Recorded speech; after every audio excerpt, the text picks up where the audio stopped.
everyone. Welcome to another episode of the Next in Time podcast. I'm your host, Esti Tangarella, and today our guest is none other than Michael Krieger. If you want to know more about Michael Krieger, he is the founder and president of Prime Marketing Experts, where he specializes in providing digital marketing and website development and branding services to small businesses and startups. He's been working in the marketing field for 11 years, since like 2010, 2011. And he has started Prime Marketing Experts in 2017 and is looking to help small businesses and startups reach their targeted goals via marketing. And he's looking to make a strong future impact in that space. So, Michael, welcome to the show. Great to be here. So, what is it like being a marketer in Massachusetts? Well, being a marketer in Massachusetts is exciting and challenging at the same time.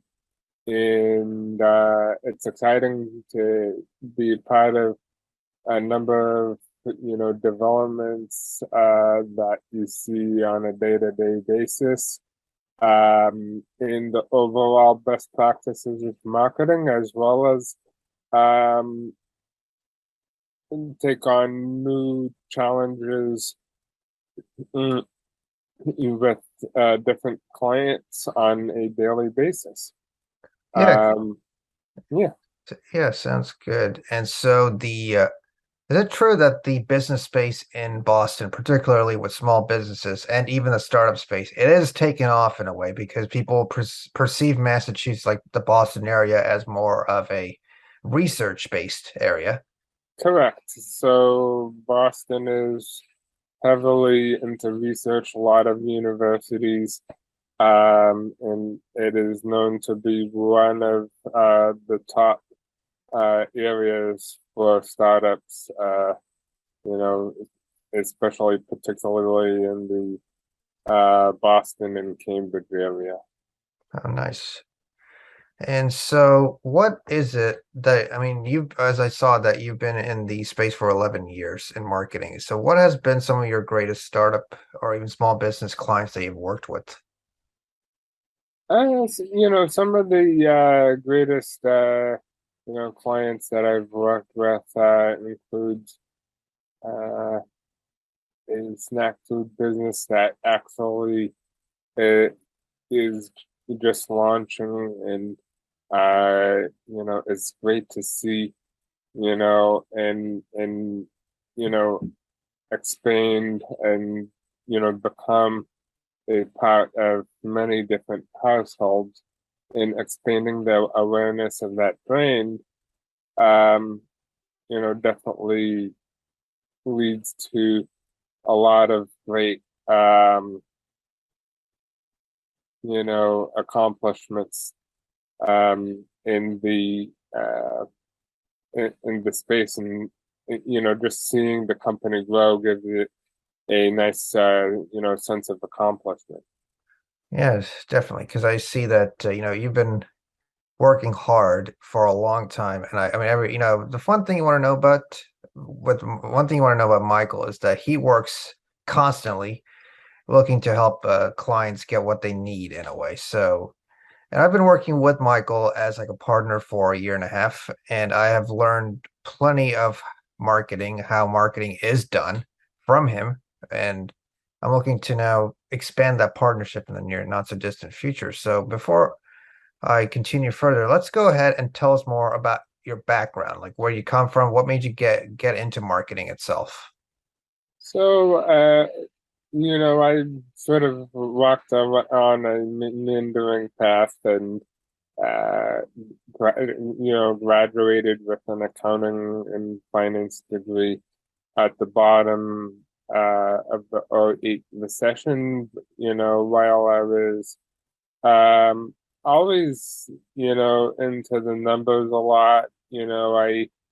I was taking on occasional clients on a, individual consultant basis, for marketing, and, really took great interest in helping out the startups, and small businesses in their development. So I went back for a Master's of Innovation and Technology Entrepreneurship. And once I obtained that, ended up, really making a greater entrance into the scene by co-founding a nonprofit organization for health innovators, which actually is like a networking and health innovation type advancement type of group. And then from there,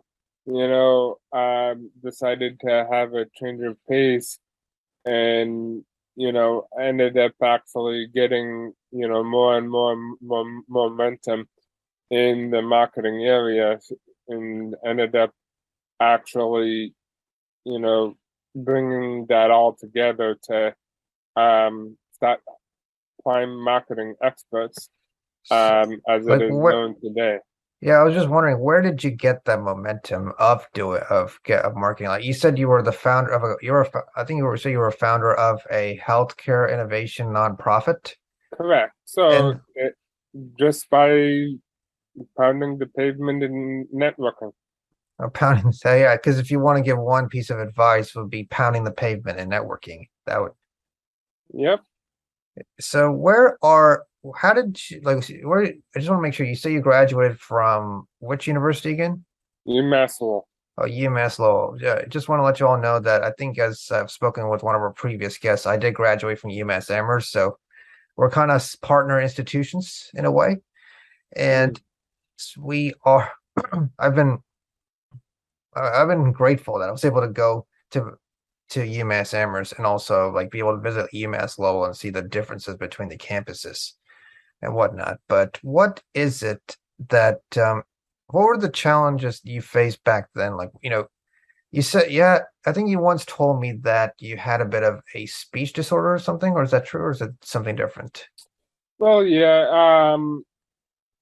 I was not confident about myself, and then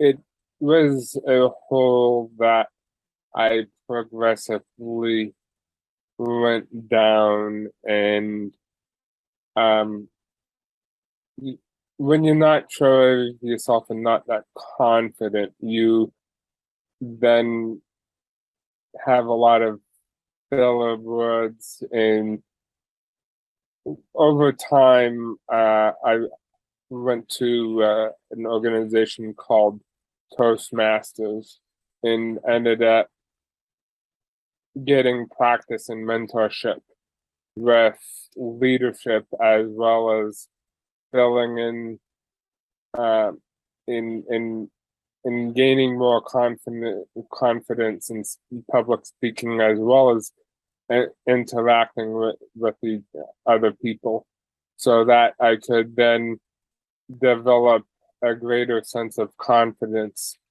And then those higher quality interactions made some headway for a greater realm of growth, both personally and in my business.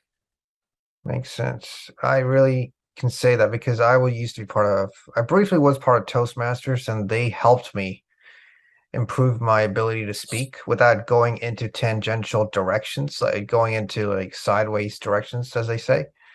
But yeah, so what was the turning point in terms of how you became confident in your abilities as a marketer? Um, so as a marketer, I actually had the task of actually fully marketing the Health Innovators organization. And from time to time, the quality of the program that we had for any given month varied. So we had to fill the seats no matter what. And so we filling the seats ended up being a huge task in organic marketing and sending out emails to attendees who have been part of our organization previously. Organic marketing, and we would always invest some money into advertising, especially when we get into that critical period of the last 72 hours before a meeting.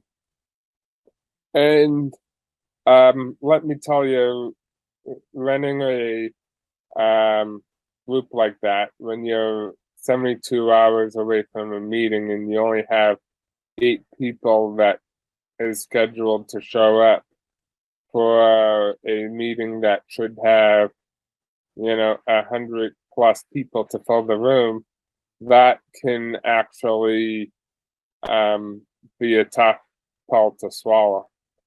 And but we deployed advertising strategies and really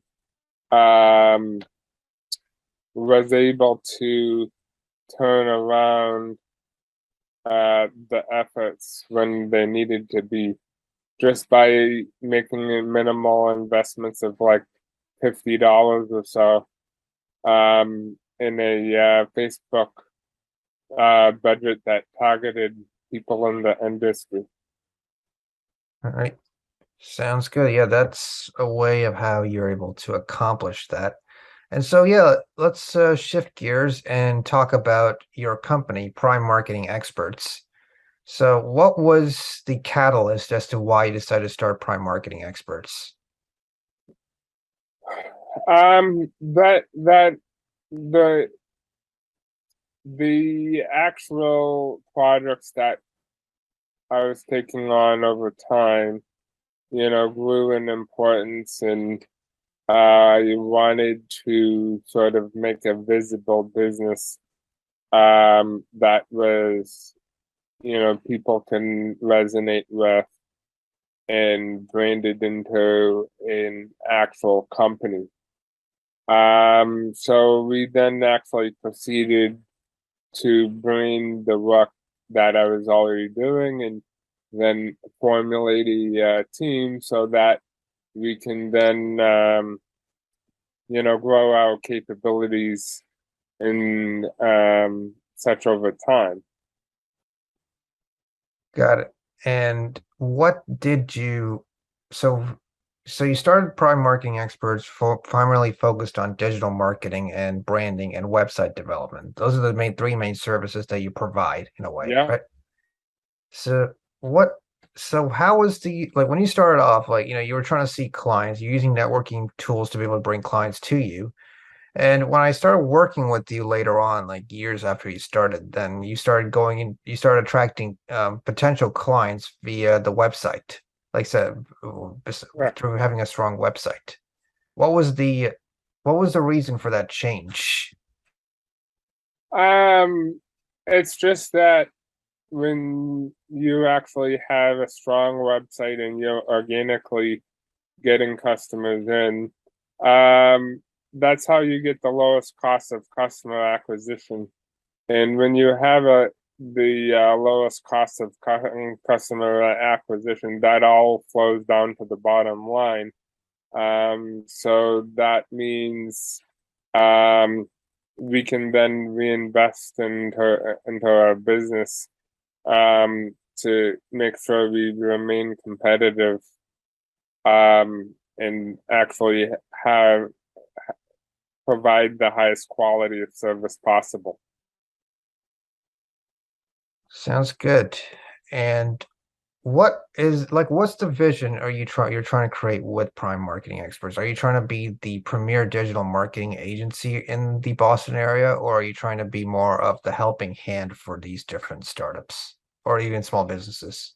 We definitely would want to get, better well known in the area, as well as nationwide.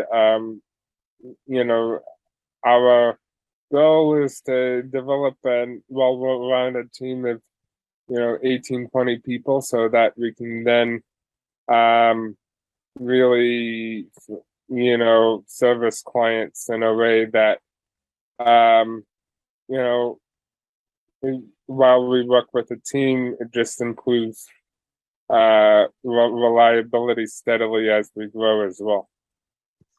All right. And what is the so what how are you able to distinguish let's say you're a marketer. Since you're a marketer yourself, you're trying to find a business that's having this problem. Like how are you able to detect that problem for that business? Let's say a marketing problem. Yeah, so a lot of people come to us by actually saying, "Hey, I need a website. I need SEO," those types of inquiries. However, um, there's usually something that, you know, that is greater than those inquiries where we actually get to know our customers so that then we can guide them in the best manner possible. So it's all about being that helping hand in the neighborhood that cares about people, and then it all takes care of itself, where we can then, grow from there. Okay. And where are you currently in terms of making that progress? Well, we do have a team of 3 people, and we have a lot of great things in the pipeline in store for the future, and hope to always, be for the greater good. All right, cool. Since you started Prime Marketing Experts, what were some of your biggest clients in terms of success, and what were some of the clients that you felt like gave you a bit of a hard time, and how were you able to tackle those problems? I think um, the successful clients, generally, I generally be with clients right from the get go, and from the start, and the clients that that I have more of a success um, is that one client we saw that they had some great visibility growth when they initially launched their product, and then an investor forced them away to another agency. And then we actually got them back because they were stagnant for 2 years in terms of growth, while actually have deepening losses.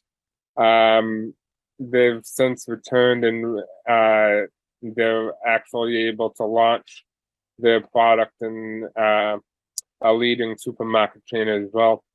Um, in terms of a client that is more challenging, we do have an e-commerce client that um, consistently changes their mind, and we know it's not us because we have worked with other vendors and employees that has had similar issues with the business owner in question. And when you put it into perspective, we were informed by the client's photographer that the client has initially tried to work with 2 other web developers who both ended up quitting before actually even making a any sort of progress, beyond something that is minuscule. So that Um, and then the particular client has had instances where he changes his mind and expects carte blanche um when he decides to change his mind. um we've we've developed a rapport with them. Granted, we haven't been um um we, we've actually had some trying times with them, and we've gotten through it with support, and we're actually stronger that we've actually seen this client through the low points, so that as an agency we've grown, and we've only been able to improve the product that we've been able to offer other clients. All right, that was a very interesting fact because if you ever noticed that clients are tough to work with. I mean, especially when you're an agency, clients are always the toughest things to work with. You don't know what they are, like if they're going to be a good fit or not. So what would it be that how do you normally judge whether a client is a good fit for your business or not? The best way to know is to work with them over time, and um, you know, per you know, we've actually been able to adjust our prices higher, and scale them to clients' actual needs. And we've been on both sides of the spectrum, where I've actually given some clients deals where they still say that's too much, because some other you know person, whether it be a student, in the local area, or an overseas agency, is willing to do the project at a lower price. However, we justify it by standing behind all of our work, because having a high degree of reputation is the best path to success. Sounds good. And so what challenges do you face? Because you mentioned earlier that you're looking to build like an 18 to 20 person team and be able to expand this company all over the world. What challenges do you see in that vision? Well, the main challenge is getting enough clients who are profitable and committed to actually growing their businesses. So, Rome was not built overnight, and that's why, it takes, um, with average level of competition, um, on a given niche, it takes marketing programs usually about 4 months to work. Uh, More if it's higher competitive niche, less if not as much. But we help our clients, for the greater good. All right, what advice would you give to potential like agencies out there? The best advice is to get to know your customers very well and develop a relationship with them, because it is much um, better to develop a relationship with your clients rather than to be chasing business um, constantly. All right, cool, Michael. Yeah, I think I've gotten a lot from you in terms of how you run marketing agencies and whatnot. So I just want to thank you for your time and for coming on the show and be able to articulate your vision, your challenges, and what you're trying to build for the future. And so, yeah, thank you again for coming on the Next in Time podcast. I'm looking forward to seeing you succeed. All right, thank you.